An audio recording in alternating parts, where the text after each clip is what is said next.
Olá, está no ar a Amazônia 2030, desafios e oportunidades da bioeconomia. Esta série de encontros, promovida pelo canal AgroMais, tem curadoria do professor Ricardo Abramovay, que estará ao meu lado na condução desse importante debate que se impôs com prioridade no Brasil e também no mundo. Para o encontro de hoje, temos como convidados Luciana Villanova, gerente de sustentabilidade da Natura, e Denis Mineve, diretor-presidente da Lojas Bemol. O nosso tema guia: o que é fazer negócios na Amazônia de hoje? Ricardo, quais são os grandes dilemas para empreender em bioeconomia e, mais especialmente, na Amazônia? Marcelo, boa tarde, Denis, boa tarde, Luciana, é uma alegria estar aqui com vocês. Todo mundo sabe o quanto na Amazônia hoje impera a ilegalidade e mesmo a criminalidade. A Amazônia hoje no Brasil é um dos setores mais preocupantes, e na América Latina como um todo. Mas, além disso, há dificuldades legais é mais fácil, para resumir, eu vou usar uma frase do Denis, é muito mais fácil fazer negócios que escapem da legalidade do que negócios na legalidade. Mas, além disso, há um desafio que se refere à maneira como as sociedades contemporâneas se relacionam com as florestas tropicais. Hoje existe uma vasta literatura científica de políticas públicas sobre bioeconomia. 49 países no mundo têm políticas de bioeconomia, mas nessa literatura você não encontra nada sobre florestas tropicais. Então, os nossos amigos, nossos convidados de hoje, Marcelo, são pioneiros, estão no campo faz um bom tempo, mas eles estão dando eles estão fazendo algo que poderia se assemelhar a uma quadratura do círculo, que é apostar em inovação numa região que é hoje a mais pobre do Brasil. Muita gente acha que é o Nordeste, não. A Amazônia ostenta os piores indicadores sociais e todos nós sabemos que só com muita ciência, muita tecnologia, muita inovação, nós vamos poder fazer com que a Amazônia sirva ao Brasil e não sirva para envergonhar o Brasil em tantas instâncias internacionais como tem acontecido. Agora eu gostaria de ouvir a experiência dos nossos convidados. Eu quero começar com o Denis Mineve, que tem uma experiência muito relevante, já passou por funções importantes como Secretaria de Planejamento do Governo do Estado do Amazonas e hoje dirige uma rede de varejo espalhada aí por vários estados da região norte do Brasil. Denis, como é empreender, administrar um negócio aí e viver de uma economia que tem que funcionar dentro da Amazônia? Bem, boa noite, Marcelo, boa noite a todos. A região é extraordinariamente desafiadora. Você tem dois aspectos que permeiam quase tudo que se faz aqui. Primeiro é a dificuldade logística. Como você chega aos mais distantes pontos.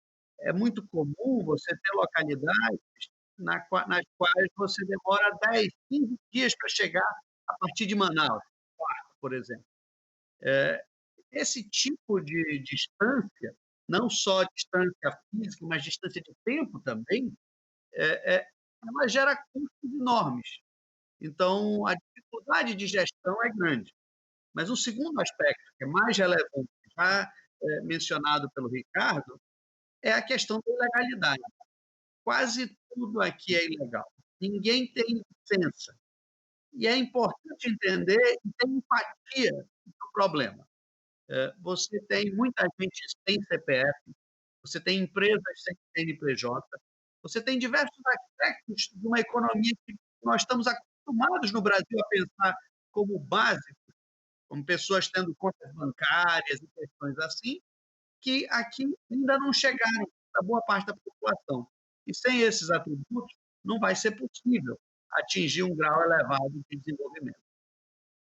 Eu gostaria de ouvir também os comentários iniciais da Luciana Villanova. A Natura também está enfrentando esse desafio de levar empreendimentos para a Amazônia. Conta um pouco dessa experiência para a gente aqui no Amazônia 2030, Luciana. Marcelo, boa noite. Boa Boa noite. noite a todos. Boa noite, Ricardo. Prazer estar aqui com vocês. Bom, a Natura está há 20 anos na região amazônica, né? Vamos comemorar esse ano a não temporada na região, quando pioneiros em lançar uma linha de produtos cosméticos e começou a desenvolver os primeiros ingredientes com pesquisa científica a partir do trabalho com comunidades extrativistas. Então, foi um desafio desbravador gigante. E nesses 20 anos, acho que a gente, comentando o que o Denis trouxe, né, que o Ricardo trouxe, o grande desafio da Natura foi sair da ilegalidade, né, e não entrar na ilegalidade, que é o normal desse mercado. Então, através de parceria com essas comunidades, essas famílias, a gente apoiou a estruturação de várias cooperativas. Hoje, nós trabalhamos com 33 cooperativas, que envolvem mais ou menos 5.100 famílias e 20 mil pessoas, mais ou menos. Essas famílias são organizadas em comunidades, em cooperativas, espalhadas em diferentes estados da região amazônica. E o grande força desse processo foi justamente a institucionalização, a legalização dele, a formação em educação. A gente já formou nessa história mais de 3.000 pessoas. Então, é muito investimento em educação e infraestrutura.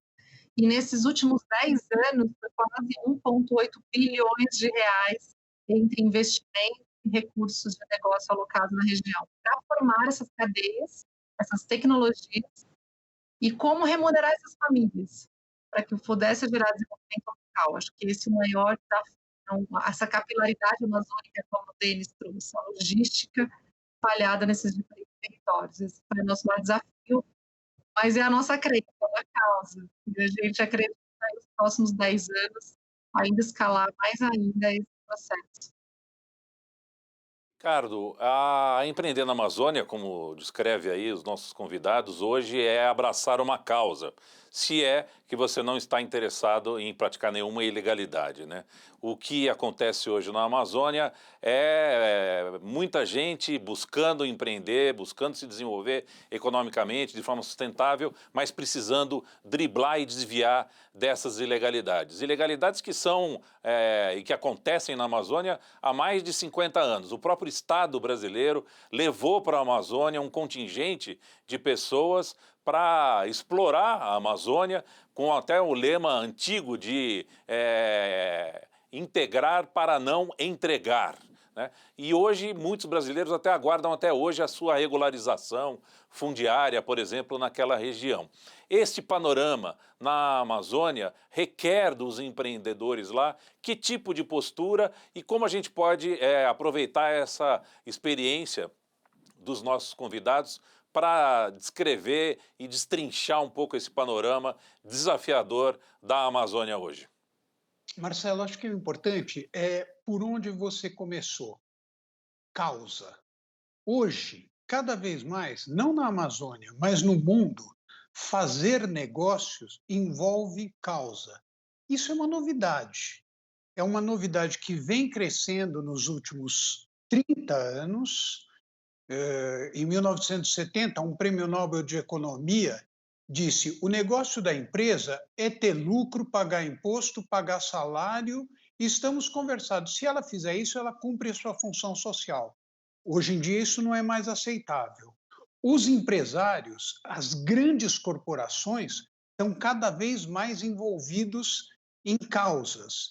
E justamente os empresários que estão investindo na Amazônia estão investindo, claro, como negócio, mas igualmente, na mesma proporção, numa causa. E uma das coisas mais interessantes que aconteceu no último mês ou nos últimos 2 meses e isso é importante mencionar no Dia da Amazônia, é a formação de uma concertação envolvendo empresários, setor financeiro.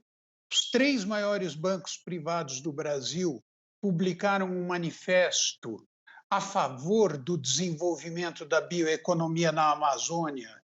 Os 17 ex-ministros da Fazenda e presidentes do Banco Central publicaram uma carta reivindicando desmatamento zero no Cerrado e na Amazônia. Os investidores internacionais estão indo na mesma direção. Então, eu queria que, como os nossos 2 convidados são protagonistas dessa concertação que se formou recentemente pelo desenvolvimento da Amazônia, eu acho que seria muito importante que eles explicassem para quem está nos vendo e ouvindo o que é essa concertação, qual é a sua importância para a Amazônia, para o Brasil e para o mundo. Vamos começar então com o Denis Mineve, que explica para a gente um pouco como ao mesmo tempo, empreender e abraçar a causa também para neste empreendimento. Denis. Bem, eu já estou há algum tempo na Amazônia e nossa família é empreendedora aqui já há algumas gerações. Então, isso dá um certo grau de ceticismo, porque nós já vimos, digamos assim, o cemitério da biodiversidade, da bioeconomia, acontecendo na região. Desde o negócio da borracha, negócios como sorva, e cumaru, andiroba, copaíba, negócios que foram grandes e se reduziram. Por uma série de motivos, mas um bastante importante é o grau de regularização que o Brasil passou a exigir de todos os negócios ligados à floresta. Eu creio que essa concertação, mencionada pelo Ricardo, ela traz a oportunidade de a gente repensar alguns dos problemas que nós tivemos que enfrentar no passado e causaram esse cemitério. Há muitos empreendimentos que já foram tentados. Muitos empresários de bom coração, com boas intenções, tentaram e fracassaram. Por quê? Essa pergunta é central. E então, entender o que está se passando na Amazônia, o motivo que nós ainda somos a região mais pobre do Brasil, essa compreensão é essencial. Luciana, e na experiência da Natura, que está há mais de 20 anos lá empreendendo na Amazônia, por que tantos obstáculos para empreender num lugar ou numa região tão rica, tão especial? E quais foram as principais dificuldades que a Natura encontrou para ter uma experiência realmente relevante, importante, como a Natura tem, que já acumula uma experiência importante e bem-sucedida na região? Então, Marcelo, nesses 20 anos, acho que o maior desafio foi gerar escala. Você imagina que uma empresa como a Natura, que tem que comercializar seus produtos, a gente tem mais de 1,5 milhão hoje de consultores que dependem dessa comercialização de produtos para viver, para fazer os seus empreendimentos. Então, você tem que manter, com certeza, o ciclo regular. Então, aquela matéria-prima, você tem que garantir que você vai conseguir comprar, você vai produzir e vai disponibilizar o produto na mão dessa consultora, uma das milhares de consultoras em toda a América Latina. Então, você tem que ter uma escala de produção muito bem garantida. Então, imagine o desafio, às vezes, de rincões no meio da Amazônia, onde a gente vai se deparar com muitas comunidades, você produzir, extrair essa matéria-prima, você processá-la, porque dependendo do transporte, ela pode sendo degradada ao longo do tempo, ela tem que ser produzida localmente, depois transferida para uma fábrica onde vai se produzir o produto final. Nessas regiões a gente encontrou uma riqueza cultural enorme, de muitas famílias, um conhecimento tradicional incrível da relação das pessoas com a floresta. Nós transformamos isso em tecnologia, em pesquisa científica acadêmica nos nossos laboratórios, mas o desafio era da produção local. Uma das coisas que a gente mais fez foi justamente construir redes locais, com cooperativas, com organizações não governamentais, governos, financiadores, nacionais e internacionais, que junto com a gente nesse papel da empresa de uma articulação do desenvolvimento local. Então, criamos micro-usinas. Hoje são mais de 11 micro-usinas em que as cooperativas produzem esses óleos e manteigas e vendem já processado para nós. Então, o desafio foi enorme. Um território, por exemplo, como o Médio de Luar, no meio do estado do Amazonas, no meio da floresta, a gente tem uma micro-usina operado por essas comunidades. Então, deparamos com outro desafio, além da infraestrutura, da escala, o desafio da formação, da educação.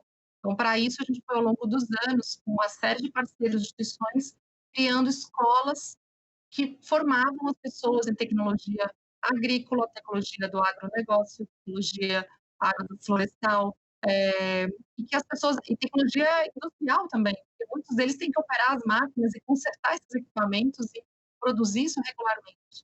Então, essas famílias foram recebendo essa transformação. Eu acho que a gente tem 3 grandes desafios, né? A infraestrutura, logística, a infraestrutura de comunicação, internet na Amazônia não existe. Né? Hoje é uma dificuldade, onde tem é caro, energia, o diesel é caríssimo para essas comunidades se locomoverem, transferirem, e depois o social. A gente precisa realmente ter um esforço grande. A concertação, como o Ricardo trouxe, é uma medida como essa, é uma união dos vários setores para dialogar como a gente realmente olha o bioma, que é 60% do território nacional, como o maior patrimônio que a gente tem, não para explorar de qualquer forma, mas para desenvolver inovação, tecnologia e desenvolvimento social. A gente tem aqui um ouro na mão, a gente diz que a gente está queimando a Biblioteca de Alexandria. Então, é isso que a gente tem que ter outro olhar.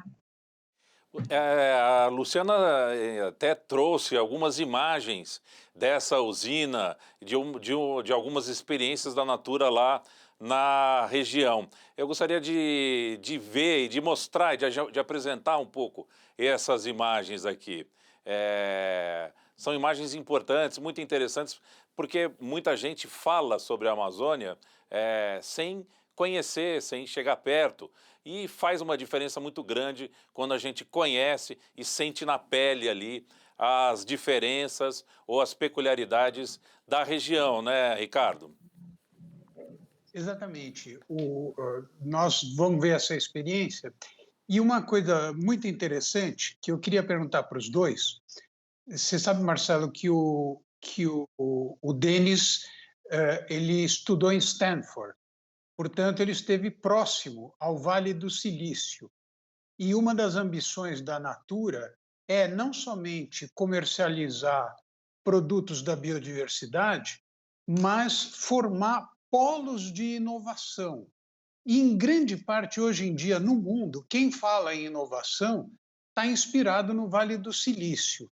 Então, talvez fosse interessante que cada um comentasse, a partir da sua experiência, o que é e por que é tão importante inovação científica e tecnológica numa região onde, aparentemente, a última coisa na qual você iria pensar seria a inovação, porque é natureza pura, é natureza bruta. Ao contrário, lá nós precisamos de muita inovação. É verdade isso? Essa é uma pré-condição para o desenvolvimento da economia da sociobiodiversidade na Amazônia? Essa questão é a mais importante. Eu gostaria de ouvir agora primeiro o Denis e logo depois a Luciana. E na sequência a gente vai ver as imagens que a Luciana nos trouxe. Denis. Bem, sem dúvida nenhuma, inovação é central ao futuro da região. Nós precisamos adquirir mais conhecimento e aplicá-lo bem. O Ricardo fez a comparação com o Vale do Silício. Acho que ela é propícia, e vou dar um exemplo de por que nós não conseguimos avançar nessa direção. Você comparar o INPA, o Instituto Nacional de Pesquisas da Amazônia, que tem um orçamento anual de 50 milhões de reais, comparado com a Universidade de Stanford, que tem um orçamento anual de 7 bilhões de dólares. A diferença é de 700 vezes. Nós não vamos prosperar nesse ritmo. O Brasil precisa fazer escolhas. E se uma das escolhas que ele quer fazer é pela prosperidade na Amazônia, ele vai precisar investir. Ele vai precisar investir em ciência e em gente. nós estamos ainda distantes dessa escolha. Eu gostaria também de só mencionar e sugerir aos ouvintes que procurem o médio Juruá. Enquanto veem as imagens da Natura, certamente são belíssimas, vejam o local onde eles estão operando. É um dos locais mais difíceis de operação, provavelmente, do mundo. É um rio hipercomplexo de logística, onde tudo é caro e tudo é difícil. Procure no mapa, na internet, encontre o Juruá, só para você ter uma noção do que nós estamos falando. Luciana, um pouco dessa comparação que o Ricardo trouxe para a gente, é possível traçar paralelos, mesmo com essa diversidade tão grande, com essa diferença de recursos, a inovação e o uso da tecnologia hoje é o principal aliado e fundamental nessa busca de empreendimento sustentável na Amazônia, certo? Exatamente. Olha, a gente imagina que hoje a Amazônia, com essa riqueza, ela representa menos de 8% do PIB nacional.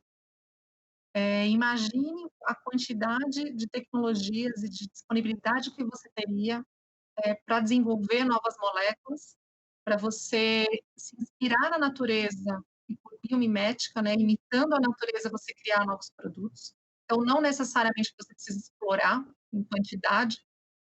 Você tem o extrativismo, que é uma fonte de recursos, você consegue transformar em escala, se você tiver realmente investimentos e uma rede logística melhorada, capaz de fazer essa lógica da região. E você deveria ter a natureza como a sua grande inspiração para outros produtos. Eu ouvi recentemente uma informação que eu estou checando, que me choca um pouco. A gente é um dos maiores, o Brasil exporta muito peixe da China. Olha a quantidade de rios que a gente tem na Amazônia fora, né? A bacia amazônica. Então, essa riqueza, é claro, quando a gente compara com a MIT, a gente está falando ali daquela região da Califórnia, né, do Vale do Silício. O que existia ali? Existia uma concentração de pessoas, educação, centros de pesquisa, recursos financeiros. A gente olha a Amazônia, é enorme, é gigante. Como que a gente deveria olhar esse território? Por polos também. Quais são os polos possíveis? Há polos do ecoturismo, há polos de piscicultura, há polos de sistemas agroflorestais, onde houve desmatamento, em que eu posso combinar agora floresta com agricultura. Então, eu posso reflorestar a região com árvores nativas que vão trazer produtos, que vão gerar renda para as famílias e comunidades, e, ao mesmo tempo, combinar com produtos agrícolas. Então, há uma vasta hoje, área de tecnologia de pesquisa no mundo. Além de, claro, a gente está falando de drones, de uso de tecnologia de ponta, de mapeamento genético. Tudo isso exige investimento. Eu vi um estudo recente que diz que se a gente investisse hoje 7 bilhões de reais em infraestrutura, em 3 setores básicos da economia, que seria a tecnologia de comunicação, piscicultura e produtos básicos do extrativismo, a gente teria já um retorno de 15 trilhões de reais no PIB brasileiro. Então, acho que essa é um pouco da dimensão que a gente tem que olhar. Sim, tem que ter investimento e foco, mas a gente precisa olhar a Amazônia para os seus polos e nesses polos onde há vocações. Eu acho que isso que a Natura acredita que a gente vem fazendo nos últimos anos. Hoje a gente tem 15 polos de sociobiodiversidade, a ligação entre comunidades, cultura local e produção local, e que a gente quer escalar. E como escalar é um desafio que não vai ser único de uma empresa, ele tem que ser coletivo. Vamos acompanhar então agora esse vídeo que a Luciana traz para que a gente possa ilustrar melhor o assunto que a gente está tratando aqui. Vamos olhar. Tudo que eu aprendi com a minha mãe, artesanal, hoje eu aplico aqui no trabalho da micro-usina.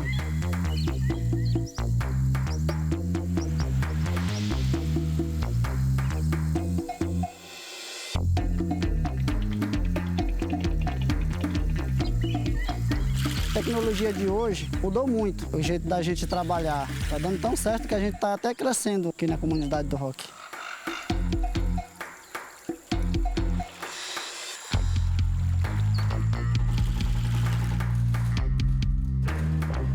A gente não imagina que dentro da floresta tem inovação, né?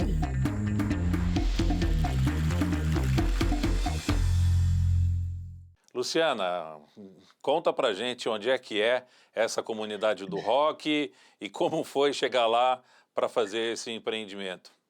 Então, é bem interessante essa história. A gente está na comunidade do rock há 20 anos. Nós chegamos lá para uma pesquisa inicial de biodiversidade brasileira nos nossos laboratórios. A gente conheceu a andiroba, que é uma ave que estava em extinção já no Brasil, começando a entrar em extinção, e que produz uma semente que tem um óleo muito rico, produz uma manteiga muito rica. E a gente descobriu propriedades para a pele. Quando a gente chegou à região amazônica, existia uma série de culturas tradicionais de usar o óleo de tiroba para inflamação da pele, né? Uma cultura popular e tradicional desses povos de usar para tratar a garganta inflamada ou para tratar inflamação na pele. E a gente foi procurar onde existia alguém que já produzia um óleo com qualidade, e ficamos sabendo que existia no Rock, uma pequena usina que tinha sido construída há muitos anos para produzir um óleo vegetal que substitui o diesel, mas não tinha dado certo, e a usina estava lá parada. E a gente chegou no meio da floresta, para vocês terem uma ideia, de Manaus, como disse o deles, até Carauari, que é a principal cidade da região. Então, 2 horas de avião, e depois até a Grande do Rock, mais 2 horas, mais ou menos, de barco voadeira, né? Que é aquele barquinho que vai rápido. E a gente começou a trabalhar com essa comunidade, eles mostraram interesse. É uma área, uma reserva estratégica, essa árvore estava em extinção, e eles hoje são os primeiros a dizer assim: ninguém toca na andiroba, ninguém derruba a andirobeira, porque ela vale para eles, a conservação dela virou um valor. Eu acho que isso é passam a ser os grandes guardiões da floresta, os grandes provedores dos serviços que todos nós utilizamos, né? Mais ou menos se estima que 70% do PIB do sul do Brasil e do sudeste brasileiro e da América Latina como um todo, baseado na agricultura, depende da umidade da Amazônia. Então, olha a importância que essas comunidades adquirem nessa conservação. E para essas comunidades, cada árvore dessas tem um valor agregado que gera renda todo ano. Então, ao longo dos anos, a gente foi com muitos parceiros locais, desenvolvendo as escolas, desenvolvendo essa usina, e hoje, este ano, eles estão inaugurando uma nova fábrica, que é transformando isso em processo industrial e tecnologia. A andiroba pode ser muito mais outras coisas. A gente está usando como cosmético, mas olha o potencial que essa substância teria. Denis, você conhece lá a comunidade do rock? Só antes do seu comentário, é muito interessante porque numa das viagens também para a Amazônia, eu perguntei a distância entre um ponto e uma cidade e outra, bem distantes lá, e esperando a resposta em quilômetros, e perguntei se ela sabia a distância em quilômetros, ela me respondeu que não, que ela só sabia dizer a distância em dias, rio acima ou rio abaixo. Esse é o tipo de diferença entre os deslocamentos aqui na região sul, sudeste do Brasil ou em diversos outros lugares do mundo e o deslocamento lá na região amazônica. Da Amazônia. As pessoas medem essas distâncias, às vezes, pelo tempo que leva pelo rio e não por quilômetro, né, Denis? Sim. Acho que bem posto, Marcelo. Eu não conheço a comunidade do rock em particular, mas acho que o ponto é que é importante entender que há várias Amazônias. Você pegar a distância entre o Amapá e o Acre é semelhante à distância entre São Paulo e o Chile. E você não pensaria em colocar São Paulo e Chile, digamos, na mesma política pública. São 2 lugares muito diferentes. A política que se aplica para o Rio Juruá, que é uma região de floresta com um rio de água branca, que tem muita vida, mas também muitos mosquitos, por exemplo, não é um bom lugar para turismo, é diferente da política para o Amapá, na região de Mangues, que tem floresta também, mas com características completamente diferentes. Então, é importante entender que há muitas Amazônias e nós precisamos compreender cada uma delas para que as políticas sejam apropriadas, adequadas tanto do ponto de vista econômico quanto ambiental. Ricardo, dessas experiências, me parece que a gente consegue tirar uma diretriz ou uma lição importante, que é essa de conseguir adaptar ou de integrar, seja a tecnologia, seja o planejamento, à realidade da região. Há uma integração aí extremamente importante e que parece fazer toda a diferença quando se pensa em empreender na Amazônia, não? Claro, e tem uma questão muito interessante sobre a qual, em outras ocasiões, eu já conversei com o Denis, que eu exprimiria assim: que quer dizer escala? Porque se essas experiências, essas iniciativas, a da Natura já é muito grande, mas envolve 20.000 pessoas, envolve um valor gigantesco, mais de 400 milhões de dólares. Se compara isso com o potencial da Amazônia, ainda é muito pouco. Então, o que quer dizer escala? Hoje em dia, quando você fala em escala, é diferente da época que surgiu a indústria automobilística, onde escala era igual a homogeneidade, tá certo? A história do Ford. Você pode escolher a cor do carro que você quiser, desde que ele seja preto, tá certo? Então, não havia diversidade. Ora, as tecnologias digitais permitiram você compatibilizar diversidade com eficiência, tá certo? Então, você não precisa mais gigantescos aparatos produtivos para ter eficiência.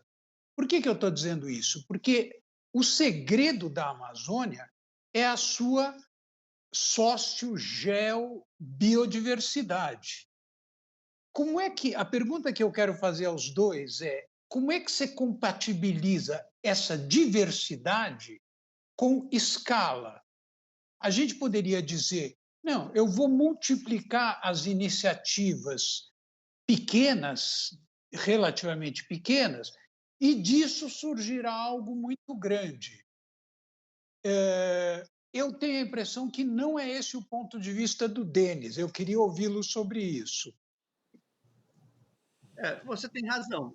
Eu acredito que é uma iniciativa como a da Natura extraordinariamente louvável, mas nós não temos 100 Naturas no Brasil para criar 100 iniciativas como essa. Então, você precisaria de uma escala um pouco maior em alguns segmentos já existentes, e que podem ser feitos de forma sustentável, como madeira ou como proteína, no caso de peixe. Mas, em geral, esses são jogos de cérebro, não são jogos de recursos naturais. Para você jogar um jogo, por exemplo, da Natura, o ideal é que nós tivéssemos construído os recursos humanos na região que fossem capazes de desenvolver os recursos naturais e extrair deles esse valor extraordinário.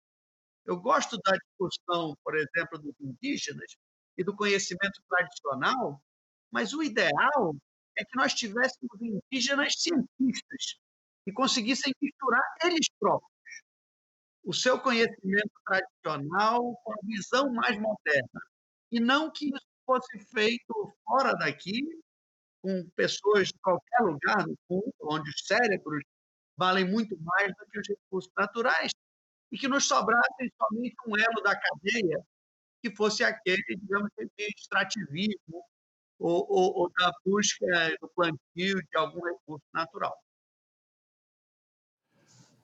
Luciana, como é que a gente pode agregar ao comentário do Denis essa questão de compatibilização das escalas na Amazônia? A principal experiência, pelo menos minha, é quando chega na Amazônia, a gente se sente muito pequenininho ali. Mas, enfim, o empreendimento da Natura mostra que é possível modular essas coisas, né? Uma pequena comunidade, na comunidade do rock, como vocês apresentaram, começa um projeto que pode ser multiplicado pela região inteira, respeitando as suas diferenças, as suas peculiaridades, não? Exatamente, é um pouco o que a gente viveu. A gente começou, por exemplo, a comunidade do rock há 20 anos e hoje a gente tem 11 micro-usinas em que a gente investiu junto com parceiros dessa região, no estado do Pará, no estado do Amazonas, em que a gente vem desenvolvendo essas tecnologias. Eu concordo com eles que o próximo passo é que a gente precisa realmente ter infraestrutura de inovação tecnológica. Né? Cadê o nosso ema aí de universidade? Eu gostei da comparação que a gente fez. Nos anos 50, a riqueza do mundo era você conseguir ter polos de produção do automobilismo, né? Então, a indústria automobilística, ela ia para uma região e ela montava lá a sua indústria e o entorno dela vivia para produzir os serviços e produtos para abastecer aquela indústria. Então, qual é a riqueza do mundo nos próximos 5 anos? Não será mais isso, será a bioeconomia. É só a gente olhar o que está acontecendo na Europa, o tratado de bioeconomia recente, dizendo que os grandes produtos hoje serão substituídos por produtos biotecnológicos a partir de biodiversidade. Então, a gente está aqui com os maiores berços da biodiversidade do mundo, uma riqueza incrível, está presente nas águas, embaixo das águas, nas florestas, uma riqueza humana dessa relação de conhecimento de anos e anos, de conhecimento nacional. Então, como a gente fortalece, cria uma infraestrutura local de desenvolvimento sustentável.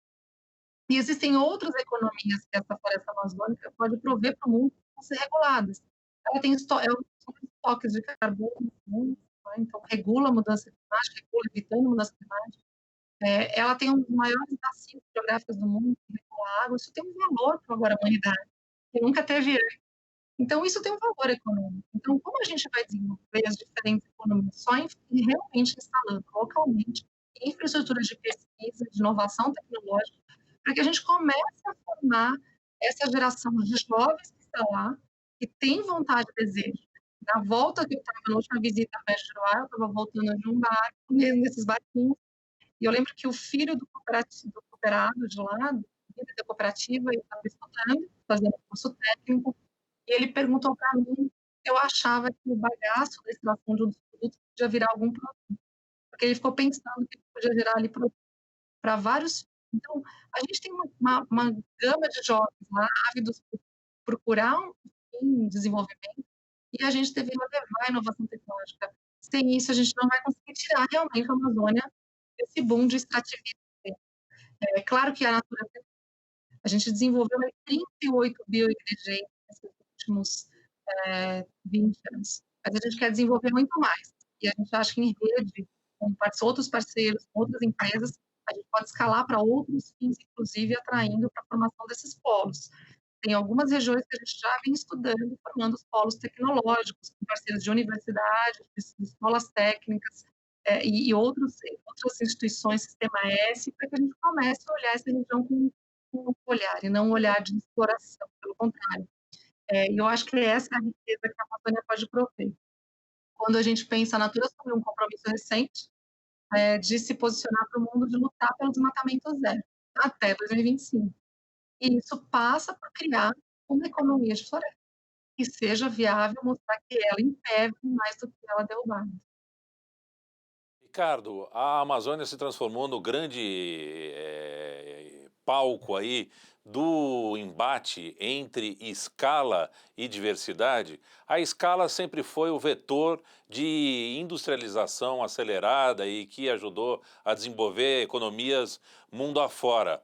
E a tecnologia hoje é o que permite ainda ter algum tipo de escala com a necessária diversidade? Essa é a questão, esse é o grande embate. E eu gostaria de te perguntar, para depois ouvir também os nossos convidados, como a gente estrutura pesquisa em biodiversidade na Amazônia, respeitando aí essa sustentabilidade. Que diretrizes deveriam ser colocadas para esse tipo de projeto, para pensar em pesquisa de biodiversidade na Amazônia, Ricardo? Olha, primeiro com relação à escala, você, 30 anos atrás, quando você queria imprimir alguma coisa, você tinha aqui numa gráfica. Hoje, todo mundo tem uma impressora em casa e agora não precisa mais nem de impressora. Esse é um exemplo que, nos últimos 20 anos, 10, 20 anos, vem sendo aplicado não só para a impressora, mas para o conjunto do mundo industrial. Ou seja, máquinas de corte a laser, impressoras em 3 dimensões e outros dispositivos oferecidos pela revolução digital estão fazendo com que eficiência não seja mais o correlativo de gigantismo. Ao contrário, no mundo contemporâneo, como disse bem o Denis, como o recurso fundamental é a inteligência, o conhecimento, é a informação, isso tecnicamente pode ser descentralizado. Está muito concentrado nas mãos dos gigantes digitais, mas as técnicas elas são muito descentralizadas. E isso oferece um horizonte para a economia da biodiversidade florestal extraordinário, porque você pode conhecer essa biodiversidade de maneira muito descentralizada. Agora, para isso, você precisa seriamente investir em conhecimento da biodiversidade. No Brasil, isso se aplica à América Latina, nós não vamos ser competitivos no mundo em microchips, em automóveis, em televisores e por aí. Isso já era. Nós podíamos estar nesse páreo 40 anos atrás. Hoje nós somos competitivos em agricultura, nós temos a mais importante agricultura tropical do planeta, mas nós somos exportadores de produto com baixo valor agregado. Justamente a bioeconomia nos oferece um caminho para juntar iniciativas econômicas com muita pesquisa e inovação. Eu acho que o ponto de partida da pesquisa é que essa pesquisa tem que estar na Amazônia. Hoje você tem populações indígenas, populações talvez seja um exagero, mas você tem pessoas indígenas que estão nas universidades. Eu participei essa manhã de uma live num grupo do qual eu faço parte, com um mestre e que está fazendo doutorado e que é indígena. Isso não é tão raro, sobretudo no estado do Amazonas. Uma das pessoas que nós vamos receber aqui, Marcela Tatiana Shore, fez um levantamento mostrando como está aumentando a quantidade de indígenas nas universidades. Eles estão se despersonalizando, perdendo as suas características culturais? De jeito nenhum. Eles estão aproveitando o que de melhor as técnicas, o conhecimento pode lhes oferecer, e cada vez mais eles têm consciência do valor da cultura material e espiritual dos povos indígenas para eles e para o mundo todo. Isso é um valor muito importante. Então, é uma oportunidade fascinante investir em ciência e tecnologia na Amazônia, e o país que fizer isso vai colher frutos não imediatos ou eleitorais, mas vai colher frutos em termos de desenvolvimento que são fundamentais. Denis, você tem testemunhado iniciativas desse tipo aí na Amazônia. Você pode descrever algumas experiências que você já teve contato e que respeitam essas peculiaridades, essas características importantes aí de preservação cultural, seja de uma comunidade indígena ou da própria comunidade natural de algumas cidades, de alguns municípios, de algumas regiões aí da Amazônia? Bem, o Ricardo, obviamente, colocou de forma brilhante a questão. Eu posso complementar que há muitas iniciativas, mas elas são quase todas incipientes, em pequena escala. Você tem alguns casos, por exemplo, de empreendedores indígenas, tá, em segmentos como borracha, ou mesmo piscicultura, mas tudo, em geral, muito pequena escala. Você tem que lembrar que nós estamos tratando de 25 milhões de brasileiros numa região com PIB per capita baixíssimo. E para você mover esse ponteiro, para você mover o ponteiro da saúde, aqui a mortalidade infantil ainda é elevadíssima. Você precisa ter atividades que ganhem algum grau de escala e produtividade para produzir a riqueza. Acho que é importante também entender que o Brasil deve olhar para a Amazônia de uma forma levemente diferente. Acho que hoje nós olhamos para a Amazônia como um problema. um problema que nós precisamos resolver, desmatamento e uma questão mais ambiental. A Amazônia não deve ser abordada assim. Ela é uma grande oportunidade, talvez a grande oportunidade das nossas vidas como brasileiros. E não tem nada de errado com o nosso DNA que faça com que nós não sejamos capazes de desenvolver. Mas nós precisamos fazer escolhas. E essas escolhas, até hoje, foram tomadas em tão pequena escala, que elas são, digamos, afogadas pela realidade de um momento difícil que nós vivemos.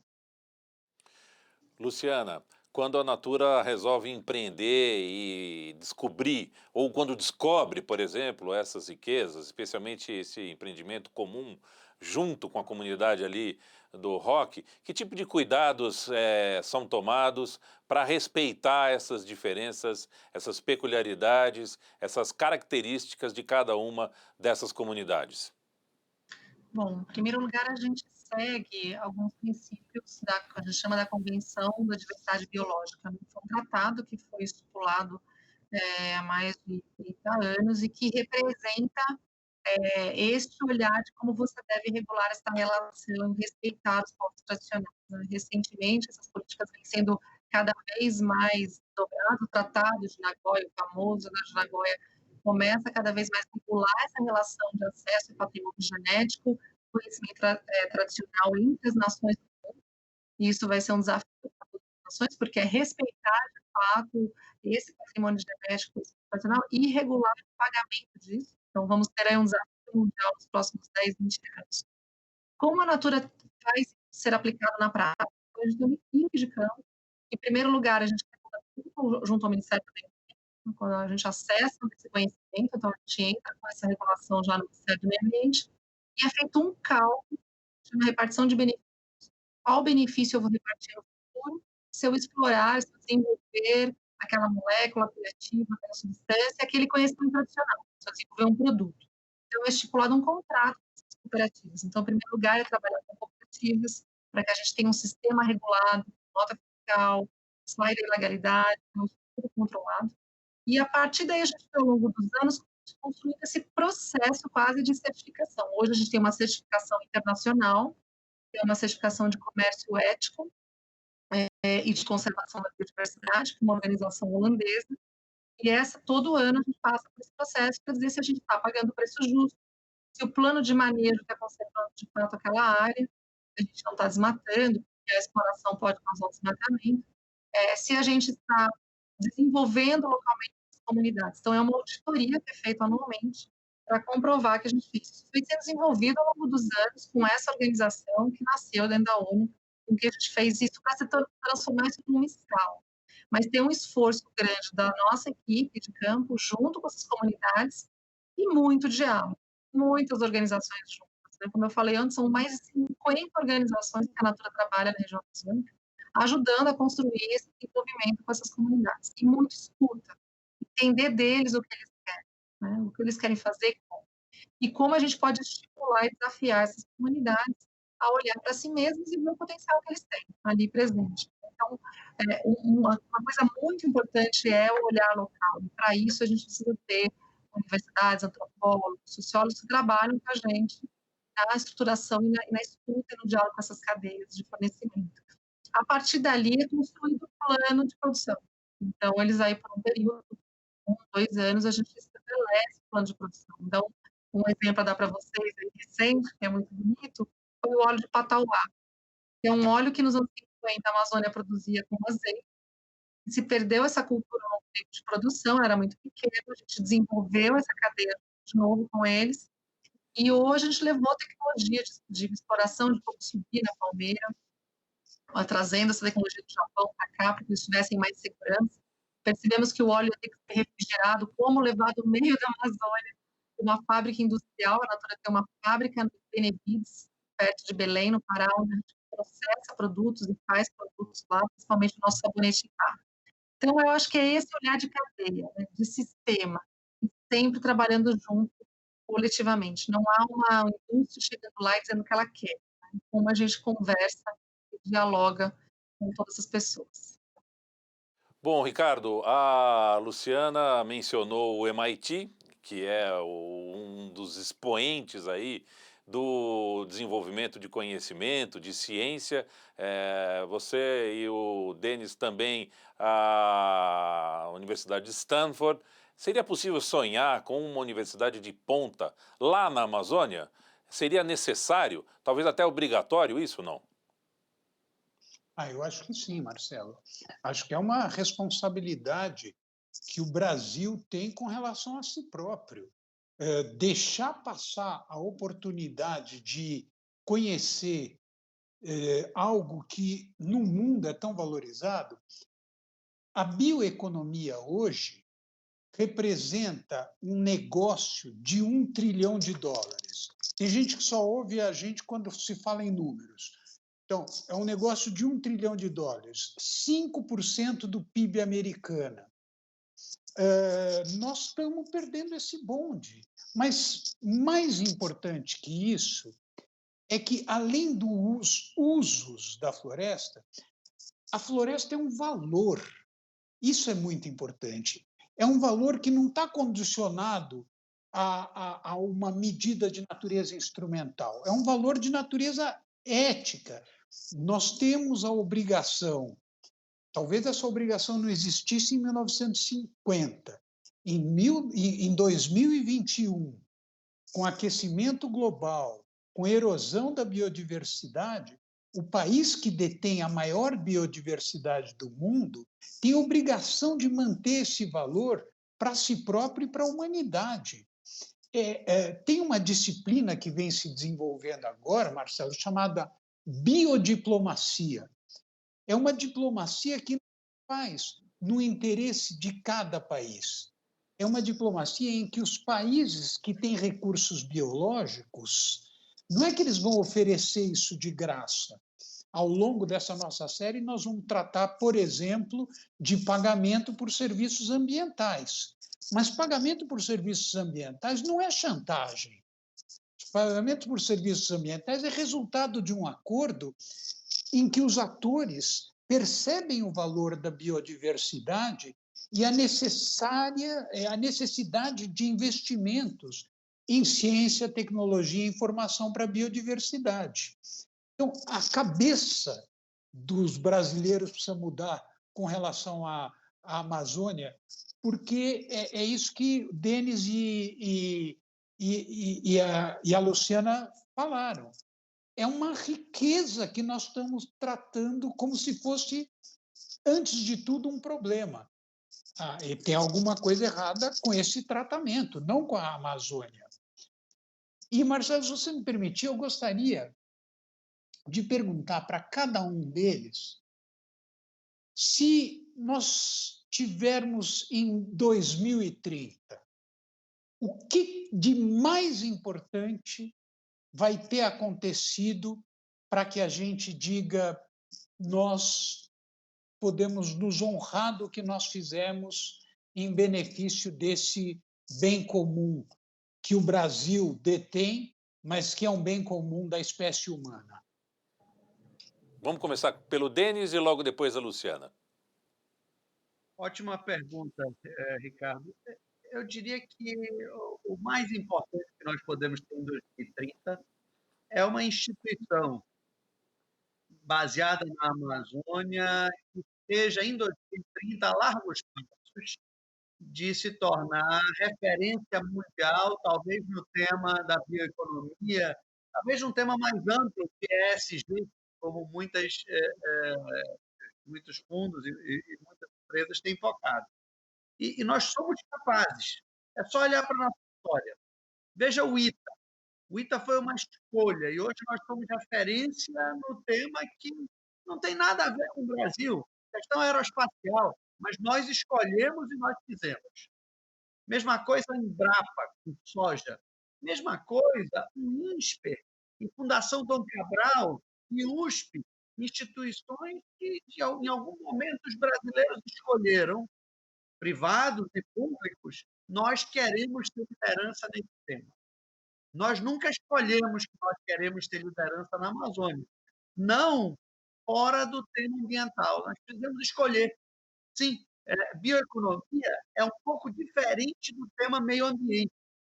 nós precisamos tomar as duas escolhas, tanto de conservar o nosso meio ambiente, mas também de desenvolver a nossa bioeconomia. Ana, Olha, eu, em primeiro lugar, eu acho que a gente vai ter orgulho de olhar para 10 anos atrás e falar: atingimos o desmatamento zero. Esse, para mim, é o número 1, porque a gente não vai conseguir chegar a lugar nenhum como país, muito pelo contrário, né. Eu acho que a gente vai perder cada vez mais a nossa competitividade, a nossa aceitação no mercado financeiro internacional, cada vez mais em que a gente não valorizar esse patrimônio que a gente tem, que ele é nosso, mas também é da humanidade, do planeta. E o segundo, para mim, será quando a gente tiver esse grande centro aí de inovação. Acho que eu gostei quando o Denis falou, né? Um dia a gente fez o IPA. Cadê o nosso IPA da Amazônia? E ele estiver operando e produzindo e foi já resultando em um PIB significativo dessa nova economia que vai surgir no mundo e que vai revolucionar a nossa forma de consumir e de ver o bioma, não pelo tipo de exploração, mas a biotecnologia trazendo novas soluções para a humanidade, de medicamentos, alimentos, novos produtos. Eu acho que é isso, para mim, vai ser o orgulho do que a gente fez, deu o passo correto.